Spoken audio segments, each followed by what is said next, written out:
Cina adalah negara dengan ekonomi terbesar kedua di dunia.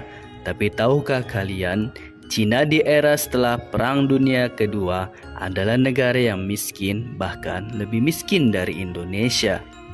Lantas, apa yang membuat Cina bisa berkembang pesat dalam waktu yang relatif cepat dan hanya dalam beberapa dekade saja?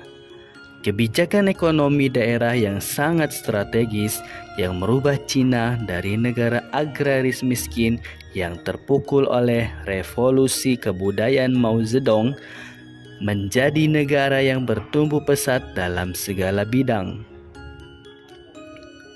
Di balik kemajuan Cina yang sekarang, Deng Xiaoping yang merupakan arsitek utama dalam kemajuan Cina sekarang, Deng Xiaoping yang terkenal sebagai bapak pembangunan Cina, berhasil membuat PDB Cina tumbuh di atas rata-rata 9% per tahunnya, dan lebih dari 800 juta penduduk Cina terangkat dari kemiskinannya.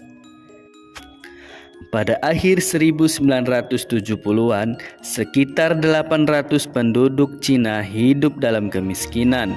Di tengah situasi yang mencekam tersebut, Deng Xiaoping yang kembali ke dunia politik setelah diasingkan oleh rezim Mao karena mempunyai pemikiran yang sedikit kapitalis, Deng datang dengan angin segar dan dengan kebijakan-kebijakan yang relatif terbuka yang memudahkan terlaksananya reformasi kemajuan Cina.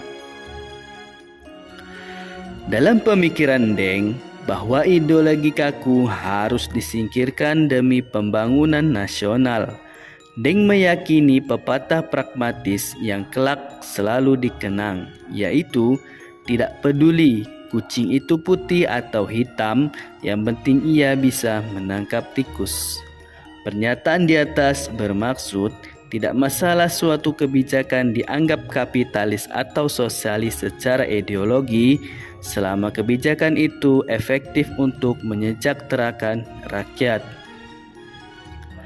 Dalam transisi pasca pemerintahan Mao Zedong yang kacau serta kelaparan dan kemiskinan di mana-mana, setelah meninggalnya Mao terjadi perebutan kekuasaan dan pengaruh. Deng yang tidak ada jabatan apapun pasca diasingkan itu mampu memanfaatkan keadaan dengan dapat dukungan dari kalangan veteran dan militer. Pada pleno ketiga Komite Sentral ke-11 Partai Komunis Cina pada tahun 1978, Deng dan pendukungnya mendorong haluan besar dan mengalihkan fokus Partai Komunis Cina dari perjuangan kelas menjadi fokus ke pembangunan ekonomi nasional. Keputusan penting di pleno itu menandai era penting, yaitu reformasi dan keterbukaan. Deng membawa visi yang sangat jelas bahwa Cina harus mengejar ketertinggalannya dan fokus kepada 4 bidang, yaitu modernisasi dalam pertanian, industri, pertahanan, dan ilmu pengetahuan, serta teknologi. Begitu memegang arah kebijakan pada tahun 1978, Deng mulai membongkar ekonomi terencana era Mao Zedong dan mulai memperkenalkan ekonomi pasar secara bertahap. Deng memahami jika ingin maju harus menerima keterbukaan. Namun, di balik reformasi yang sangat berhasil, timbul masalah baru. Tiananmen 1989 adalah peristiwa unjuk rasa pertama terbanyak dalam sejarah Cina. Pada tahun 1980-an, setelah majunya reformasi ekonomi Cina, aksi protes yang menuntut praktik korupsi diberantas dan menginginkan demokrasi yang lebih terbuka.